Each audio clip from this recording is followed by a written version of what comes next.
Joining us today on Superheroes of Science, we're pleased to welcome Dr. Libby Richards, Associate Professor in the School of Nursing at Purdue University. So welcome, Libby. Thank you. Thank you so much for having me. All right, so let's jump in. Let's jump into some of our questions. Well, I guess before we do the questions, so we want to know about flu shots and kind of the science behind that. But I guess we should find out who's telling us about these things. And so, could you tell us a little bit of your background?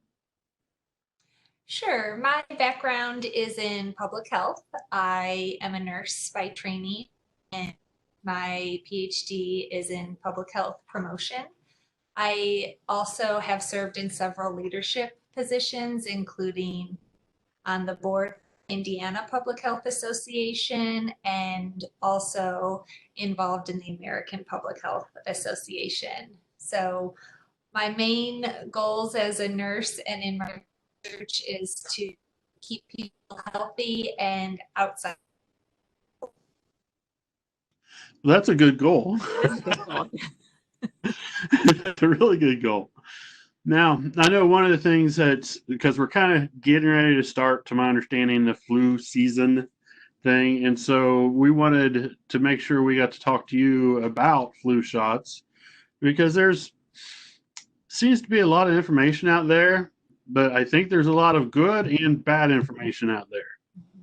And so we thought, well, maybe it's time to talk to an expert to get some knowledge about why should I get, I guess, how does it prevent the flu? And, then you have all the misconceptions we can go to after that. But kind of what is a flu shot and how does it work? Sure. So with all vaccines, we take an inactive part of the pathogen, either a virus or a bacteria, and introduce it to the body. And what we're introducing is a small molecule called an antigen. And antigens are present on all viruses and bacteria. And when we introduce the antigen through vaccines into our body, we start to stimulate an immune response. And so our body then can recognize this part of a virus or a bacteria as a bad guy, and we develop antibodies. And these antibodies then learn when it's introduced to the real deal, the real virus or the real bacteria, our bodies attack before that virus or bacteria causes disease. Okay. Yeah, but when you say a part of antigen, Yeah. so that's not like or is that, I should say, is that like a live virus? How is that different from a live virus? So it's just part of the virus. It's not the whole virus itself. It's enough of the virus that our body can recognize it as a foreign invader, but it's not the full virus, and it's not capable of causing the flu, which is a common misconception of a lot of vaccines, including the flu vaccine. Okay. So it can't give you the flu. It's just a tiny, tiny molecule part of the virus, just enough to teach the body what the flu virus is. So if we are exposed to the flu, we can fight it. Why do I have to get one every year? If my body knows how to fight that flu because we've given it something in that flu shot, the part of a virus, why do I have to get it again this year and next year? Sure. Well, a couple of reasons. One is the flu virus itself is really good at changing. So it'll go through mutations. And so scientists keep an eye on the circulating flu viruses every year and to try to best match what is going to be circulating during flu season. So that's one reason. The second reason is that the immunity just doesn't last all year long. The immunity that we get from a flu vaccine lasts maybe 6 months, 6 to 8 months. We're not going to get a year-long protection, for sure not lifelong protection from the flu vaccine. It's not created to do that because the virus has changed so much. So when I hear you say this, and then I remember seeing they're like, oh, the COVID-19 virus is mutating. So from what you're saying, it's like kind of like a duh, of course it is. I mean, is this just expected? All of these viruses are constantly mutating, and this is not a surprise?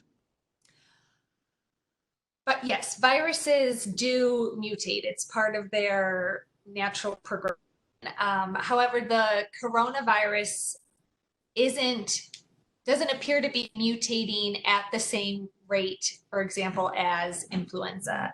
So viruses can go through what we call drifts, which are slow mutations over time that we can keep track of more, or they can go through shifts. Shifts are rapid changes in the virus that would lead to some vaccines. And so we're not anticipating that the coronavirus is going through this shift that would cause concern for vaccines. When we see, for example, flu pandemics, that often occurs when the flu virus quickly changes through a shift, and then the vaccine isn't as effective as it could be. Oh, okay. That kind of enlightens some things for me, because it's like, yeah, some years are like, oh yeah, we predicted, but we still have this outbreak, and it's because it's shifting at that point. And it Okay, also that's could hard to be know. right. And so typically the flu vaccine is 40-50% effective, meaning if you're exposed, you're going to have about a 50% chance exposed to. And that's for a variety of reasons, but one of the reasons is because the flu virus changes. Another one of those reasons is the flu vaccine protects against 4 different flu strains, and you just might be exposed to a different strain that's not in the vaccine. Flu vaccines, just like science in general, aren't perfect. It's based on the available evidence, and new strains of cause some outbreaks. And so, is it always the same 4 things that the shots protecting you, helping protect you, or does that change? So that changes. We actually look at flu season because since they're in the southern hemisphere, they experience flu season before us, because flu season is when weather is cooler because of the virus does better in cool weather. And so we look and see what viruses are circulating in Australia to then anticipate what viruses are going to be circulating in North America. And so we have some lead time based on what's going on in Australia, actually, in the Southern Hemisphere. Oh, that's cool. But let's back up just a little bit to, okay, I've always heard that, oh yeah, we get the flu. The reason the flu season's in the winter is just because people are inside more. But from what I heard from you, that's not necessarily right. Nope, the virus is more stable in cooler temperatures. And so we see more cases of the flu when the temperature is cooler. Okay. Interesting. Well, and I think that will also help some people, because I'm guessing some people are thinking, well, I'm doing more social distancing, so I'm less likely to get the flu. And so maybe I need to just skip the shot and not worry about it. I think that's worth talking, because I've had people ask me, do you really think flu's going to be a problem this year because people are wearing masks and people are social distancing? And my response is, if people were really doing a good job with that, we wouldn't have over 6 million cases of coronavirus. So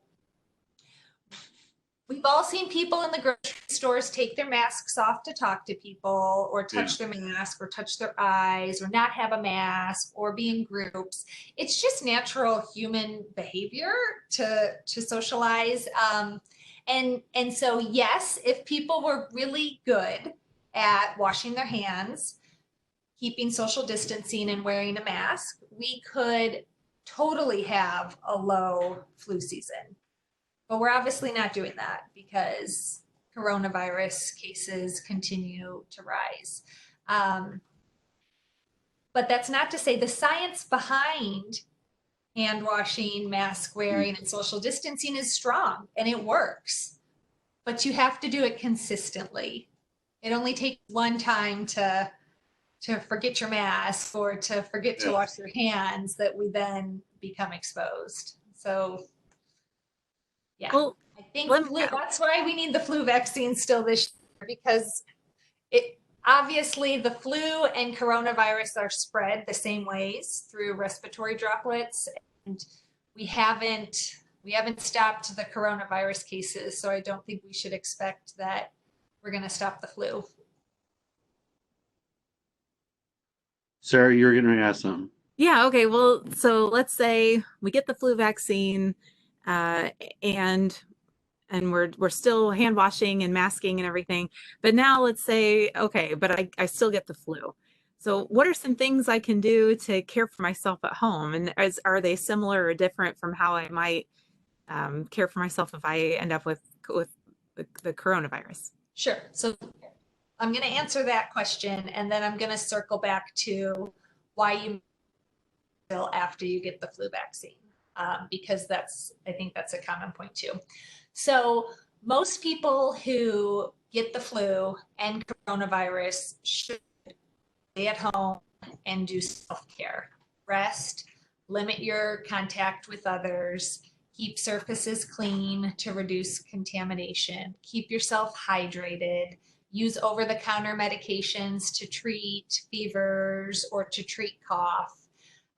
It's not until you have more severe symptoms such as shortness of breath, dizziness, that you should seek medical attention for either flu or coronavirus. The key is stay home. Give yourself some time to feel better, rest, and so forth. Now, the other important part is I have people tell me all the time, I got the flu vaccine and I still got. I hear that a lot too. Yeah. So it could be a couple of things. Number one, it could be related to the time when you got the flu vaccine and when you were exposed to the flu virus. So it takes up to 2 weeks to develop immunity from the flu vaccine.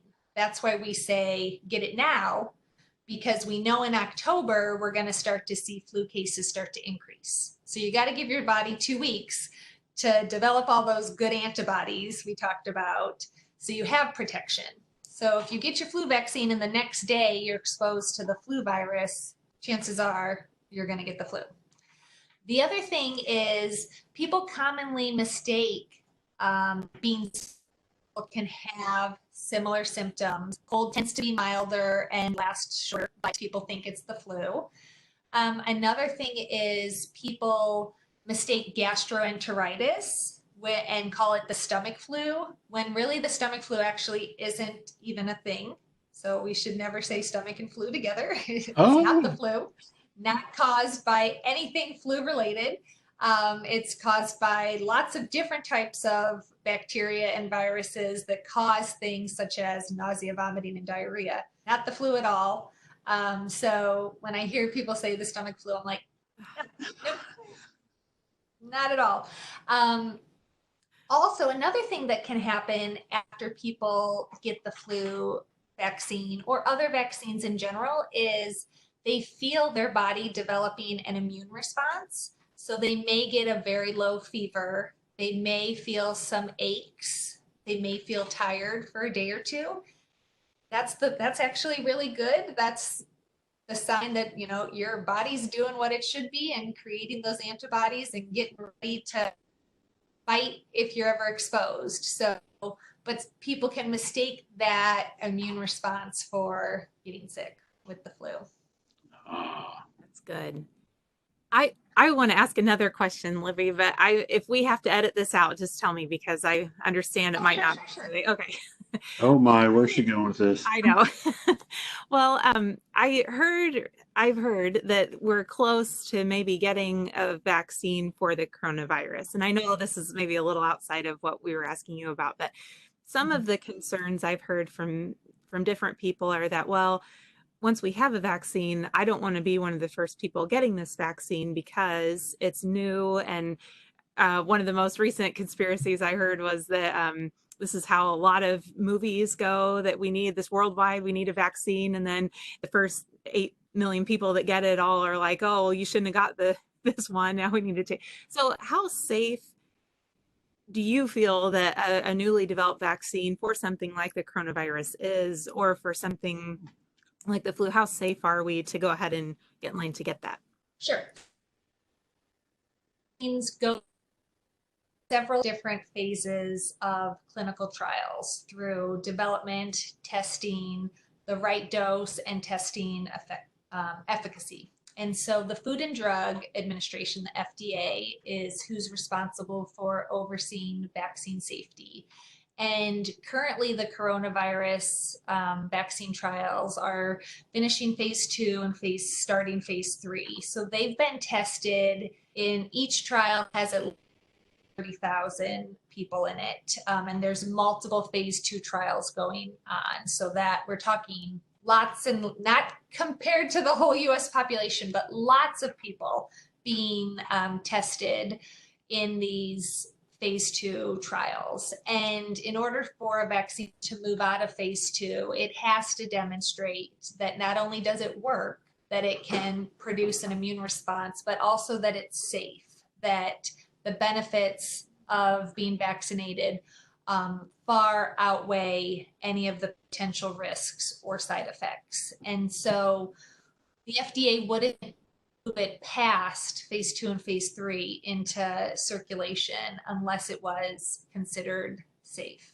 Okay. The other important thing to keep in mind is that the FDA has what's called an adverse reaction to vaccine surveillance system. So anytime someone has a side effect or an adverse reaction to a vaccine, it's recorded and tracked. And so the FDA knows if something's happening, that there's side effects that they weren't anticipating, and can put out warnings and notices. So it will continue to be monitored into the public. I do have trust in the FDA. I will receive a coronavirus vaccine when it's available. I will vaccinate my children when it's available.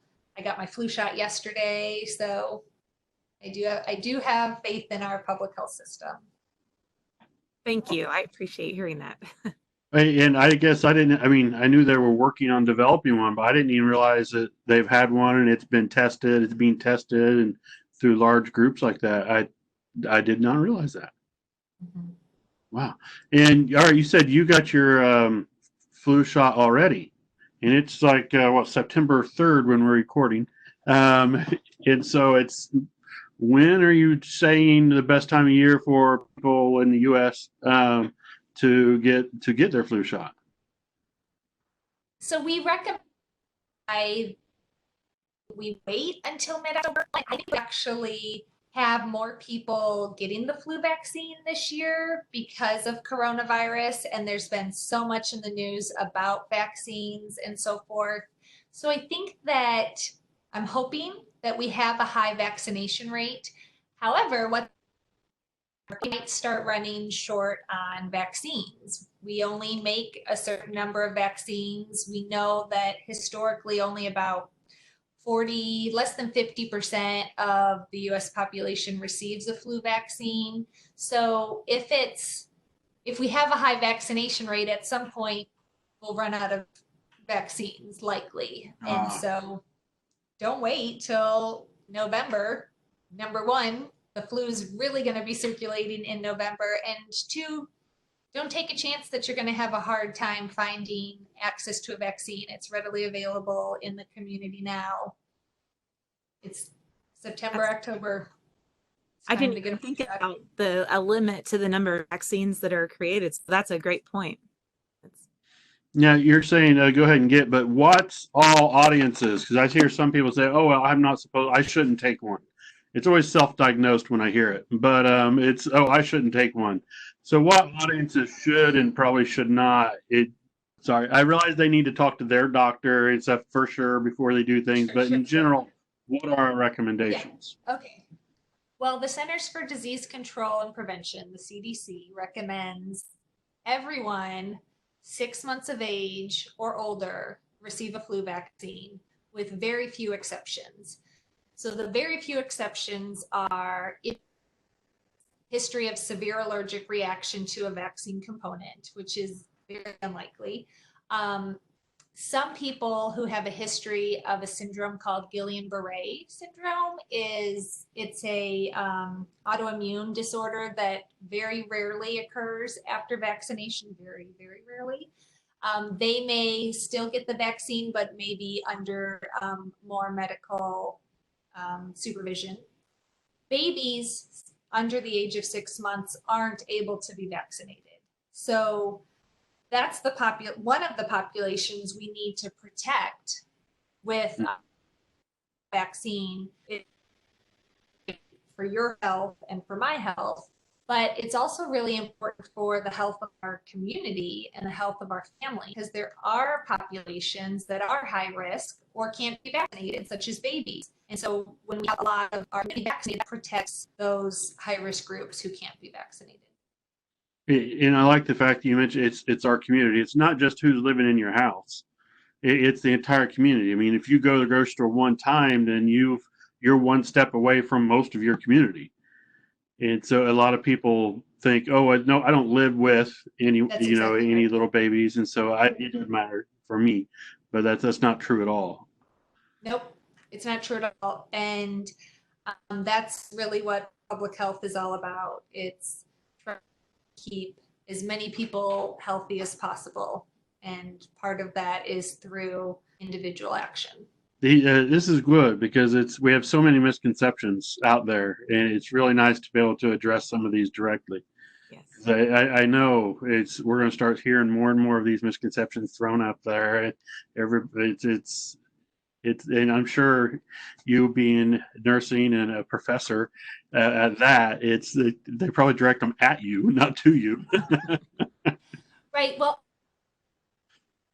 like people say, I don't need to get the flu shot because I'm young and healthy. And the truth of the matter is, if we do a better job of vaccinating our young and healthy people, then we're going to have fewer exposures to those high risk groups.